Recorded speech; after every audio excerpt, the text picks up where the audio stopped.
On the morning of July 8th, 2014, inside Varna airport in Bulgaria, a young German tourist walked into the terminal carrying his bags. His name was Lars Mittank. He was 28 years old. He had been on vacation with friends. He had a job waiting for him back home, a mother who loved him, a normal life in Germany. Nothing about him should have become part of one of the most haunting missing person cases of the modern internet age. But within minutes, Lars would leave his luggage behind. He would abandon his phone. He would run out of the airport in panic. He would climb over a fence. And then he would disappear. The final confirmed footage of Lars Mittank is still watched by millions of people around the world. Not because it shows a crime, not because it shows an attacker, not because it gives us a clear answer, but because it shows the exact moment a living person crosses from the known world into the unknown. 1 second he is visible, a man in an airport. The next he is running into open land beyond the terminal. And after that, nothing. No confirmed sighting that solved the case. No body. No final message. No explanation that satisfies every detail. Only one terrible question remains. What was Lars Mittank running from? Before the mystery, there was a vacation. In the summer of 2014, Lars traveled from Germany to Bulgaria with a group of friends. Their destination was Golden Sands, a resort town on the Bulgarian Black Sea coast. Golden Sands was known for beaches, hotels, nightlife, restaurants, and thousands of tourists looking for a few days away from ordinary life. For many young Europeans, it was the kind of place where summer felt simple. Sun during the day, music at night, crowded streets, cheap drinks, a temporary world where people came to forget responsibilities waiting back home. Lars was not known as someone dangerous or unstable. He worked at a power plant in Germany. Friends and family described him as an ordinary young man, quiet in some ways, close to his mother, someone with a real life, real relationships, and real plans. Nothing in the beginning of the trip suggested that he was about to vanish in a foreign country. The vacation seemed normal. The group spent time together. They went out, they enjoyed the resort, they prepared to return home when the holiday ended. But near the end of the trip, something happened. Reports say Lars became involved in a confrontation with other men. Some accounts connect the argument to football. The exact details remain unclear. Who started it, how serious it became, whether it was a brief fight or something that continued afterward. But the result was important. Lars was injured. His ear was hurt badly enough that he needed medical attention, and that injury changed everything. A doctor examined Lars and reportedly advised him not to fly immediately. An ear injury can become dangerous during air travel because of pressure changes during takeoff and landing. For many people, flying with ear pressure is only uncomfortable. But with certain injuries, infections, or damage, the pressure can worsen pain or create complications. So Lars faced a decision. His friends had their flight back to Germany. He could ignore the advice and travel with them, or he could stay behind in Bulgaria for a short time, recover, and return home later. He chose to stay. On paper, that decision was reasonable. It was cautious. It was temporary. He was not disappearing from his life. He was simply delaying his flight. His friends returned to Germany without him, and Lars remained alone in Bulgaria. That separation may have been the turning point, because from that moment forward, the case begins to darken. Lars checked into a budget hotel in Varna, known as the Hotel Color. It was supposed to be just one night, a place to sleep before trying again to travel home. But during those hours alone, his behavior reportedly became strange and alarming. He contacted his mother back in Germany. A mother knows the sound of her child's voice. She knows when something is wrong before the words even make sense. And according to reports, Lars sounded afraid. He allegedly told her that people were after him. He said he did not feel safe. He reportedly asked her to cancel his bank cards. Imagine receiving that call. Your son is in another country. His friends have already left. He is injured. He is alone. And suddenly he believes he is being followed. For Lars's mother, the situation must have been terrifying. But from far away, there was only so much she could do. She could talk to him. She could try to calm him. She could try to understand what he meant. But she could not stand beside him in that hotel hallway. She could not look out the window and see whether someone was really there. And that is one of the central problems in this case. Was Lars actually in danger? Or did he only believe he was? Both possibilities are disturbing. If he was truly being followed, then someone may know exactly what happened after he ran from the airport. But if he was not being followed, then something inside his body or mind may have turned the world around him into a place of threat. The hotel color remains one of the strangest parts of the timeline. Some reports suggest Lars left the hotel during the night. Some suggest he behaved anxiously. Some accounts describe him hiding or checking his surroundings. But like many unsolved cases, the details become difficult to separate from repetition, rumor, translation, and online retelling. What can be said safely is this. By the time Lars was alone in Varna, he was frightened. His fear was real to him. Whether the danger was real outside him is the mystery. That night passed. Morning came, and Lars still seemed to be trying to get home. That matters, because he did not simply vanish from the hotel. He did not abandon the idea of returning to Germany. He went to Varna airport. He brought his luggage. He remained in contact with his mother. He took steps that looked like a man still attempting to leave Bulgaria and return to his normal life. At the airport, Lars went to see a doctor. He needed to know whether his ear injury would allow him to fly. This should have been the final step before going home. A medical check, a flight, a return to Germany, a strange vacation story that later became a family memory. But inside that airport doctor's office, something changed. According to the airport doctor, Lars appeared nervous.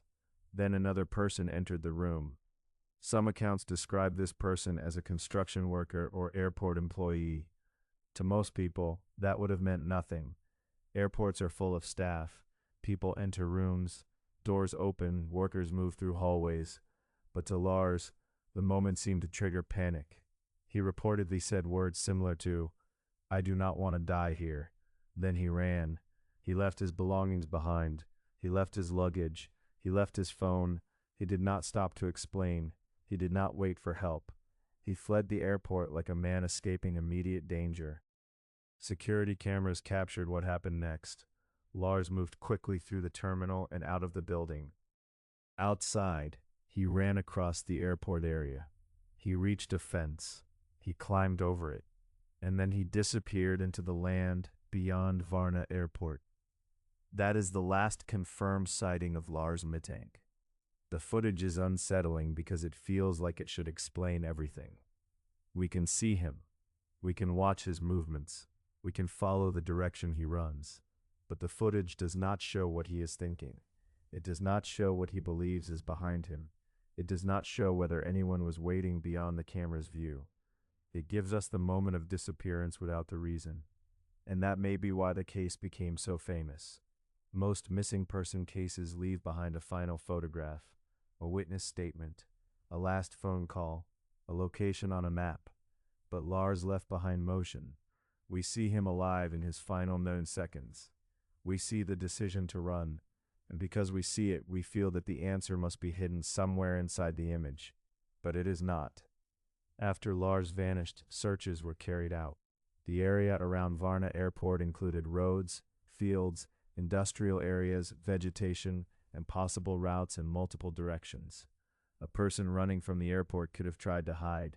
He could have followed a road. He could have entered a wooded or overgrown area. He could have been picked up by someone. He could have suffered an accident. But no confirmed discovery ended the mystery. No verified trace of Lars was found. No body. No passport trail. No confirmed hospital admission that publicly solved the case. No clear evidence of a planned disappearance. And no proven criminal case explaining why he ran. This absence created a vacuum, and into that vacuum came theories. The first theory is that Lars was genuinely being followed. Supporters of this idea point to the reported fight before the disappearance. They point to his fear afterward. They point to his phone calls to his mother. They point to his reaction when someone entered the airport doctor's office. If Lars believed the men from the earlier confrontation were still after him, maybe he panicked because he thought they had found him. Maybe the person entering the room resembled someone he feared. Maybe someone had threatened him in a way that was never fully documented. The problem is evidence. The public footage does not clearly show anyone chasing him. No proven group has been publicly identified as pursuing him. No ransom demand followed. No confirmed attack scene was found. That does not make the theory impossible. It only means it remains unproven.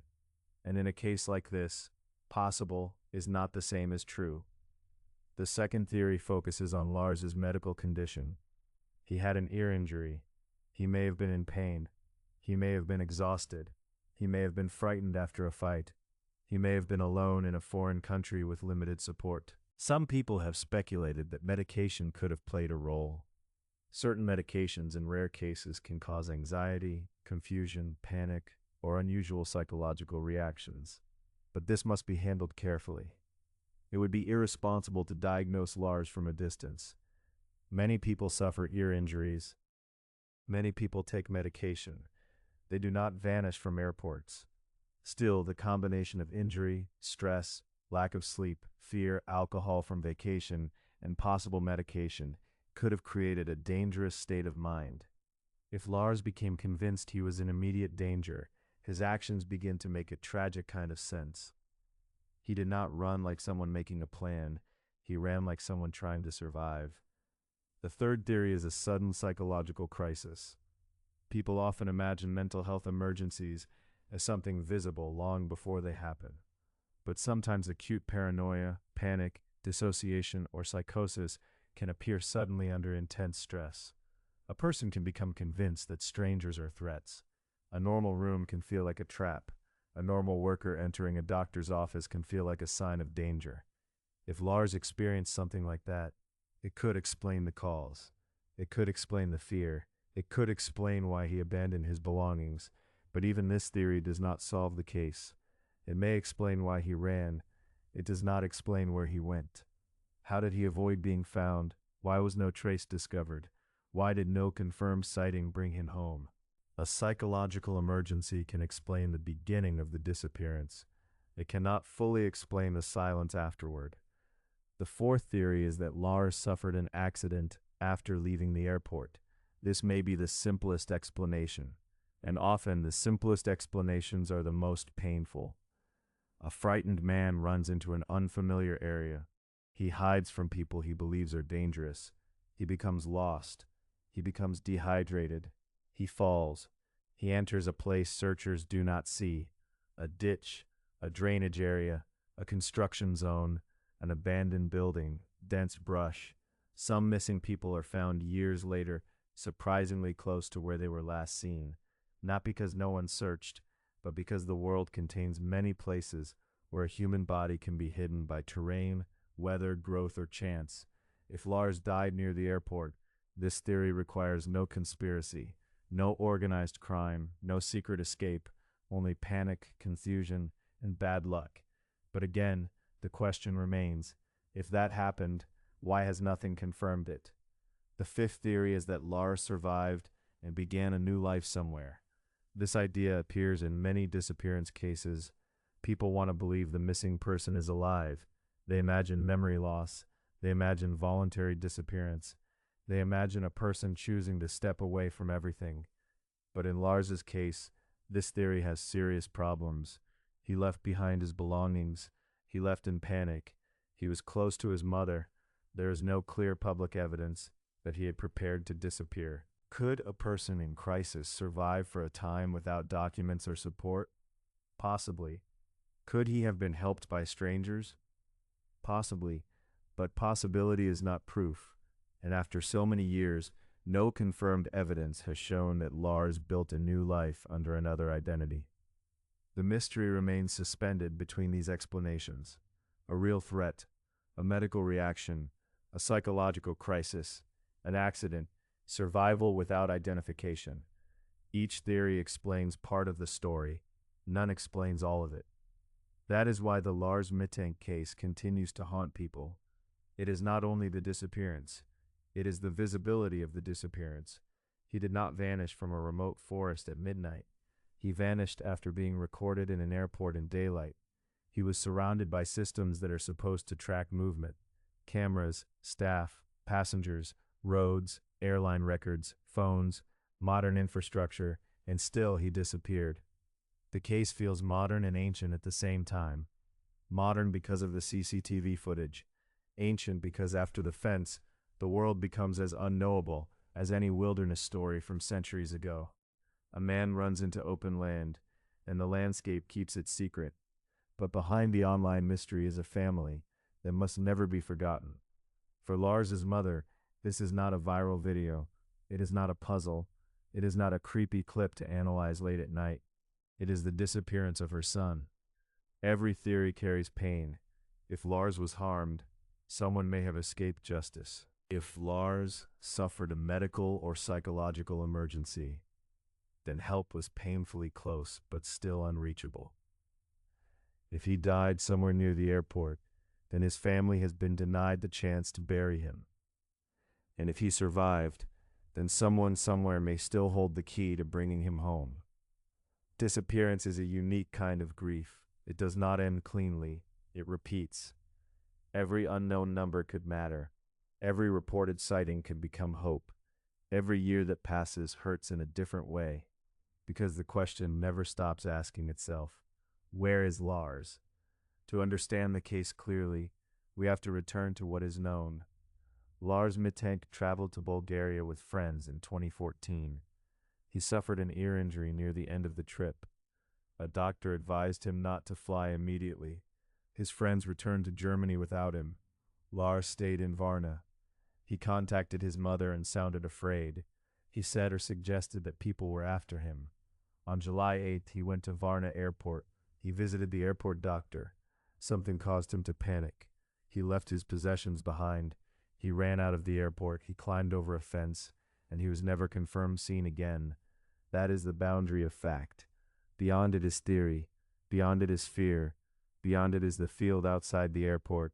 The disappearance of Lars Mittank is frightening because it begins with ordinary decisions: a vacation, a fight, an ear injury, a delayed flight, a cheap hotel, a call to a mother, a visit to an airport doctor. These are not the ingredients of a legend. They are the small events of normal life. But sometimes a life changes not through one huge event, but through a chain of small moments that lead someone to the edge of something impossible. For Lars, that edge was a fence outside Varna airport. On one side was the known world, his luggage, his phone, his flight, his route home. On the other side was open land, uncertainty, silence, and whatever came next. He climbed over, and the world lost him. Maybe Lars was running from someone. Maybe he was running from a fear his mind could no longer separate from reality. Maybe he became lost or injured only minutes after leaving the airport. Maybe the answer is still somewhere near Varna, hidden in a place no one has searched deeply enough. Until Lars is found, the final image remains unchanged: a 28-year-old man alone in a foreign country, leaving everything behind, running through daylight, and vanishing into the unknown. If you have verified information about the disappearance of Lars Mittank, contact the appropriate missing persons authorities or investigators connected to the case. This is Echoes of Humanity TV, youtube.com/Echoes of Humanity TV.